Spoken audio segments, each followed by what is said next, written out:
My name's Liz and I'm a member of the clinical education team, and this is the last video that we're going to do on ICANotes the basics. This is relevant to people who are not currently familiar with the program and would like a more in-depth understanding into some of the basic workflows. These workflows will be applied as we move forward and learn how to create specific individual notes relative to the kind of clinician that we are. This particular video is useful for people that are working in both the inpatient and the outpatient setting. Notice that I've typed the name of my patient in here, Snow White, and I'm going to click on this icon here, and I'm going to go right to her chart face. And I want to talk to you about the basic building block of ICANotes, which is the Shrub button. We're in the chart face right now for Snow White. She does not have any notes in here. She's a brand new patient. Nobody's made any notes. There's nothing to read in her quick view area. It doesn't matter if I do a complete evaluation as a doctor or as a nurse or as a social worker or a substance abuse counselor, or if I choose any one of these particular notes here relevant. These are daily notes for the doctor, the therapist, the nurse, group therapy notes, and what have you. When I open up one of these notes, and let's just start with a complete evaluation for my discipline. I'm signed on as a doctor right now.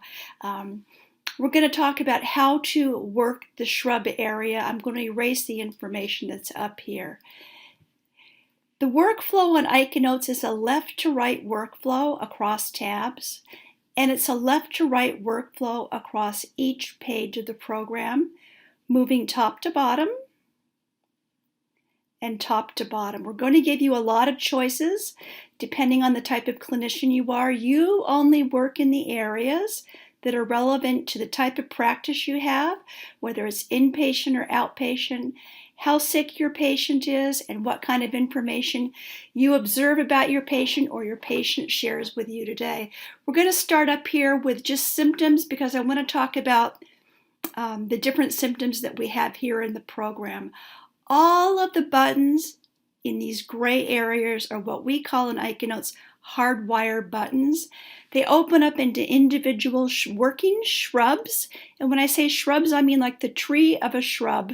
And I'm going to come down here and go into the most basic symptom, which is depression.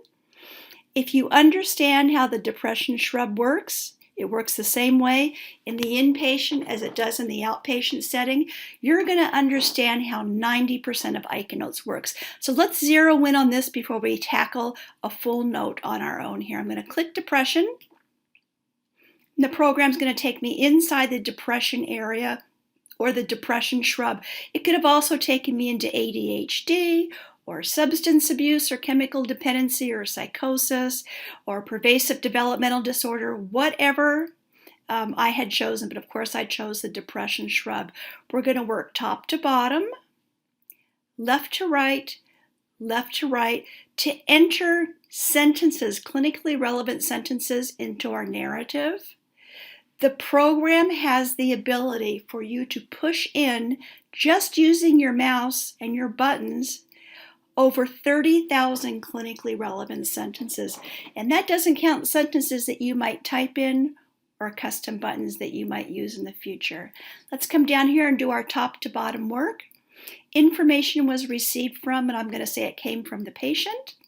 And maybe it also came from another professional source. Perhaps the patient's primary care physician. So notice that you can always type in details into the program in addition to using our Shrub buttons.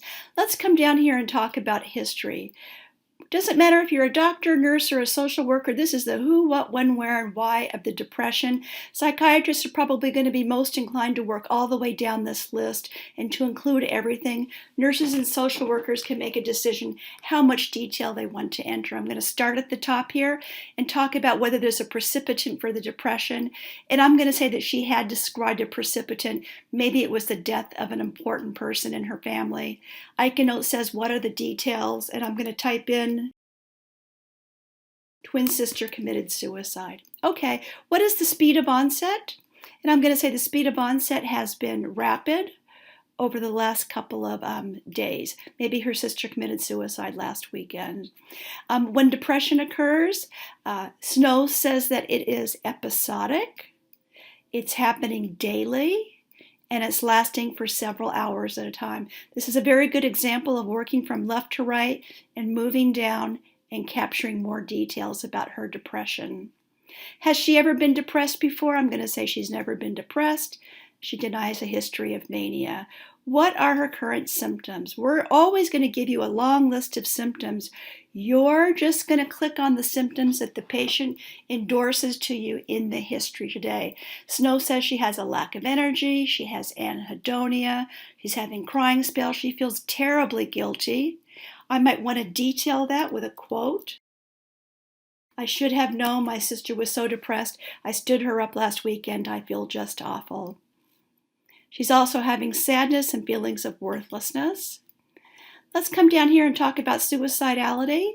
And I'm going to say that the patient is not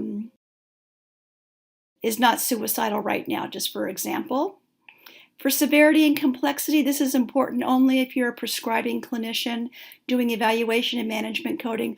I'm going to say that this patient is a moderately complex patient for right now. Let's go back. We're in the History of Present Illness tab, and you can see the amount of information that I was able to put in here very, very quickly. I did very little typing, and I did not use any of my custom buttons. Okay, we're going to take what we've learned here and we're going to start building notes with that moving forward.